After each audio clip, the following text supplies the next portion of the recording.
इस वीडियो हम लोग घात वाले जो फार्मूले होते हैं ए की पावर m इंटू ए की पावर n यानी कि पावर्स के जितने फार्मूले हैं वो हम इस वीडियो में कंप्लीट करेंगे और हर एक फार्मूले पे बेस्ड मैं एक क्वेश्चन लगा के आपको समझाऊंगा कि वो अगर फार्मूला है वो कहाँ पे हम यूज़ करें। तो चलिए स्टार्ट करते हैं। सबसे पहले है a की पावर 0 इज़ इक्वल टू 1। तो सबसे पहले समझ लेते हैं, यानी a की पावर 0 इज़ इक्वल टू 1। यहाँ पे जो a है वो हमारा क्या है, बेस यानी कि हमारा ये है आधार है, यानी जिसके ऊपर पावर हमारी यानी जिसके ऊपर घात लगाई जाती है वो होता है हमारा बेस यानी कि आधार। और ये 0 क्या है, हमारी पावर यानी कि हिंदी में कहें तो घात। ठीक है, देखो यहाँ पे a की बिल्कुल राइट साइड में यहाँ पे कोने पे लिखा जाता है। अगर हम a इंटू 0 a0 ऐसे लिख लें तो a की पावर 0 नहीं पढ़ी जाएगी। ठीक है, अगर ये 0 यहाँ पे कोने पे हो तो ये a की पावर 0 इज इक्वल, इसका मान क्या होता है 1। यानी a यानी कि कोई भी नंबर जिसकी पावर 0 हो, कोई भी नंबर या कोई भी लेटर जिसकी पावर 0 हो उसका वैल्यू कितना होता है, 1 होता है। यानी कि अगर यहाँ पे लिखे 2 की पावर 0 इज इक्वल टू कितना होगा 1। 5 की पावर 0 तो उसका मान कितना होगा, यहाँ पे 1 होगा। तो किसी भी नंबर्स की पावर 0 अगर हो जाती है तो उसका वैल्यू कितना होता है, 1 होता है। तो अब पहला जो है वो यही फार्मूला है।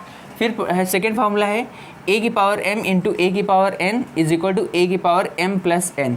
यानी कि a कोई भी नंबर हो उसकी पावर m, यानी मान लीजिए मैं एक नंबर मान लेता हूँ 2 और m है यहाँ मान लीजिए 3 और इंटू a दोनों में सेम है तो यहाँ पे 2 जो होगा बेस हमारा वो हम सेम रखेंगे और n मान लेंगे 4 है दूसरी नंबर। तो अब इसको क्या लिखेंगे, इसको लिखेंगे 2 यानी है तो 2 को एक बार पावर जुड़ जाएंगे तो 3 प्लस 4 कितना हो गया, 2 की पावर 7। तो नहीं, जब बेस सेम होता है तो उसको एक बार लिख लेते हैं और पावर जुड़ जाती है। अगर यहाँ पे एक और 2 लिखा होता है उसकी पावर लिखी होती है 5 तो तीनों की पावर क्या हो जाती है, जुड़ जाती है। 2 यहाँ पे और प्लस में 5 तो 7 5 यहाँ पे हो जाता 12, तो 2 की पावर 12 यानी कि 12। ठीक है, तो इस तरह सेकंड अगर क्वेश्चन इसी तरह का मिल जाता है, बेस सेम होता, पावर सभी क्या हो जाती हैं, जुड़ जाएंगे। फिर क्वेश्चन जो फार्मूला नंबर 3 है वो है a अपॉन b की होल पावर m, a की पावर m b की पावर m। यहाँ पे देखो, यहाँ पे दोनों की कंबाइंड पावर लिखी गई है, फिर डिस्ट्रीब्यूट हो गई, इसके ऊपर भी ये पावर आ गई और इसके ऊपर भी पावर। तो यहाँ a की पावर m और b की पावर m। अगर कोई क्वेश्चन लिखा है 2/3 की पावर 5 तो उसको अलग अलग लिख सकते हैं, 2 की पावर 5 यानी कि ये अलग पावर हो जाएगी, इसकी अलग पावर 3 की पावर 5 और फिर यहाँ पे मल्टीप्लाई करके 2 को, यानी 2 की पावर 5 मतलब कि 2 का कितनी बार मल्टीप्लाई, 2 का 5 टाइम्स मल्टीप्लाई किया जाएगा। ठीक, ऊपर और नीचे भी 3 को कितने टाइम्स मल्टीप्लाई किया जाएगा, 5 टाइम्स। 5 लिखा है तो 5 टाइम्स, 6 लिखा होता है 3 को कितनी बार मल्टीप्लाई करते हैं हम, 6 टाइम। तो ये हो गया हमारा फार्मूला नंबर 3। अब फार्मूला नंबर 4, इसमें क्या है, उल्टा, जस्ट रिवर्स। अगर कोई नंबर ऐसे लिखा है a की पावर m और b की पावर m, यानी दोनों की पावर सेम हो, नंबर भले ही चेंज हो। मान लीजिए यहाँ पे 2 और 3, इसकी पावर भी मान लीजिए 5 है और इसकी पावर भी 5 है, तो इसको कंबाइंड क्या लिख सकते हैं, 2/3 की होल पावर कितनी है, 5। लेकिन यहाँ पे सेम पावर्स लिखी होनी चाहिए। मान लीजिए यहाँ पे 5 होता, यहाँ पे अगर 6 होता तो हम इसको ऐसे नहीं लिख सकते थे। तो ये आप याद रखिएगा कि जब कंबाइंड होगी और सेम पावर होगा तभी हम लिख पाएंगे। तो क्वेश्चन नंबर 4 भी हो गया यहाँ पे।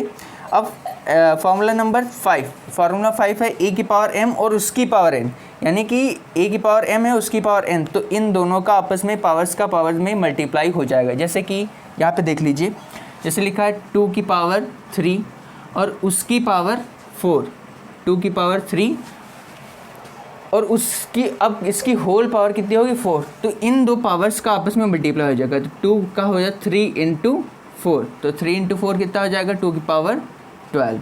तो इसका आंसर आ जाएगा 2 की पावर 12। फिर फॉर्मूला नंबर 6, a की पावर m अपॉन a की पावर n। यहाँ पे देखो बेस सेम है और पावर्स चेंज है, तो क्या होगा, ये पावर ऊपर जाके क्या हो जाएगी, माइनस हो जाएगी। अगर कोई नंबर लिखा है 2 की पावर 6 अपॉन 2 की पावर 5 तो क्या हो जाएगा, ये 2 की पावर 5 ऊपर जाएगी तो माइनस हो जाएगी, तो 2 की पावर 6 माइनस 5 तो कितना आ जाएगा, 2 की पावर 1। या तो ये कहें ऐसे, यहाँ पे ऊपर 6 कितने हैं, ऊपर 2 कितने हैं, 6 हैं और नीचे 2 कितने हैं, 5 हैं। तो नीचे के 5 ऊपर के 6 को काट देंगे, कितना बचेगा, सिर्फ एक 2। तो चाहे ऐसे समझ लीजिए, लेकिन होता क्या है, यहाँ पे 5 घट जाएगा और यहाँ से कितना आ जाएगा, 1। फिर है क्वेश्चन नंबर 7, ए बी की पावर होल पावर m।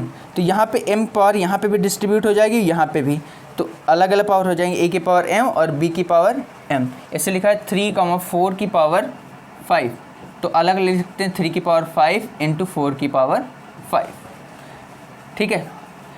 अब क्वेश्चन नंबर 8, a की पावर m इंटू बी की पावर m। तो इसका क्या हो जाएगा, ए बी की पावर m, यानी दोनों की पावर सेम थी, तो ए बी को आपस में मल्टीप्लाई कर लिया और लिख लिया हम ए बी की पावर m। जैसे लिखा हो 3 की पावर 5 इंटू 4 की पावर 5, तो हम क्या करेंगे, 3 और 4 का आपस में मल्टीप्लाई कर लेंगे, उसकी कंबाइंड पावर लिख देंगे हम 5।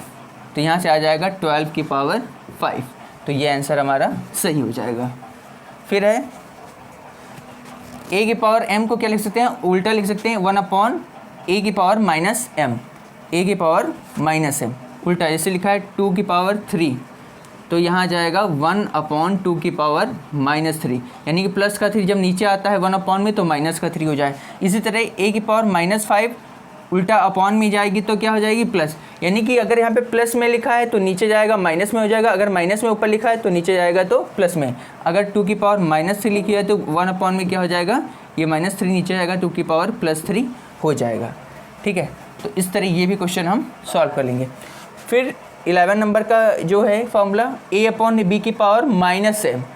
यहाँ पे क्या था, +m था, लेकिन यहाँ पे क्या है, -m। तो क्या होगा, अगर यहाँ पे माइनस हमको ख़त्म करना है तो ये जो नंबर्स लिखे हैं उनको रिवर्स कर देंगे। तो हम ऐसे लिखा है 2 की पावर 3 और यहाँ पे लिखा -4।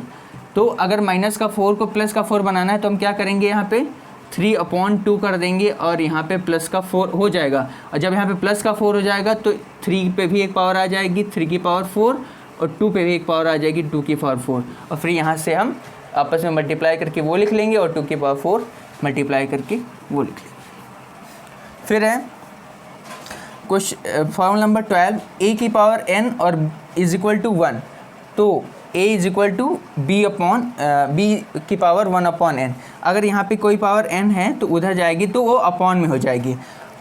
ठीक है, जैसे यहाँ लिखा है 2 की पावर 3 =5, तो 3 उधर जाएगी तो क्या हो जाएगी, 2 5 की पावर 1/3, 5 की पावर 1/3।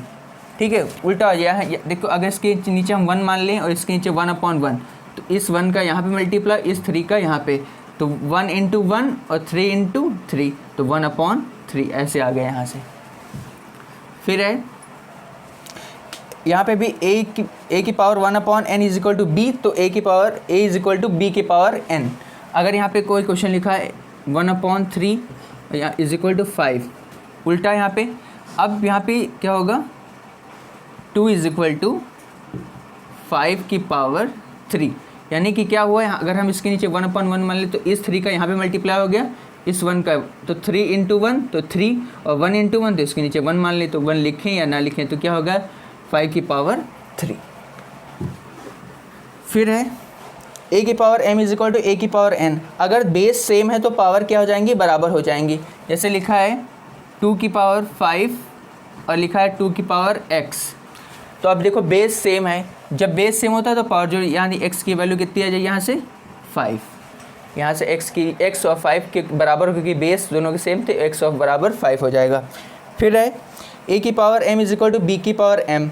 अब इसमें क्या है, पावर सेम है, बेस चेंज है। जैसे लिखा है 3 की पावर 4 और 5 की पावर 4। अब यहाँ पे पावर सेम है तो क्या हो जाएगा, बेस इक्वल हो जाएंगे, तो 3 = 5।